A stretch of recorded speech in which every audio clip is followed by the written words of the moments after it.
Rahmat.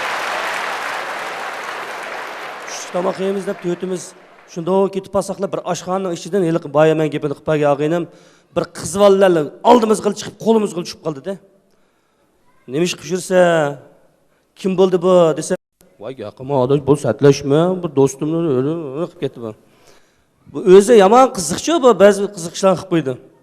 Shu tutib olib, bu qizval mehmon qilish qancha pul ketdi odosh desam, 15 so'm deydi.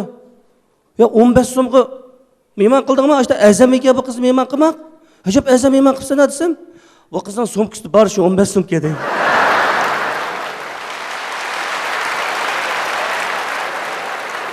Bir kuni ayoli bilan bozorga chiqibdi-ku bu. Bunda kelyapti ayol ikkisi shuning bilan bir ko'rishib qo'y buni ular qiziq gapdan birisi chiqadigan bo'ldi deb assalomu alaykum deb kelib ko'rishdim, salomlashdim. Paranglashib ayoli yo'q. Moyoqda bir ikki ayol so'qishib ketdi. Ya adaş hozir qishingda ayoling turadi. O ikki ayol ayat so'qishib o'tirdik. Sening ayoling emas-da, ikkisidan birisi desam, "Ay shu mening ayolim birisi" deydi. O so'qishayotgan xotining bir sening xotining emas desam, "Ha" deydi. "Qaysi sening xotining?" desam, "Ular shu masalani talashib o'tirdi" deydi.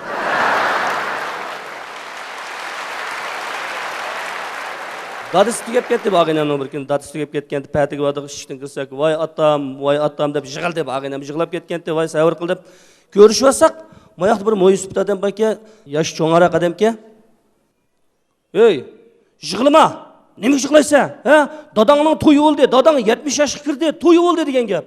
"Nima yig'laysan? Yig'ilsang to'g'ri bo'lamda, yig'lama" deb vaqirab ketdi. Bag'inamni besiqdi.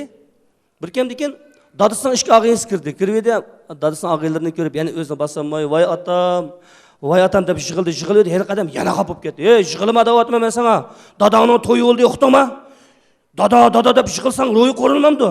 Yig'ilma, dadangning to'yi bo'ldi" deb qaynab ketdi edi. Buni misal ko'ngli keldimi? "Siz qancha yoshga kirdingiz?" dedi.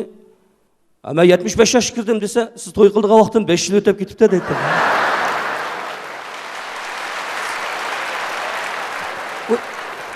Assalomu alaykum.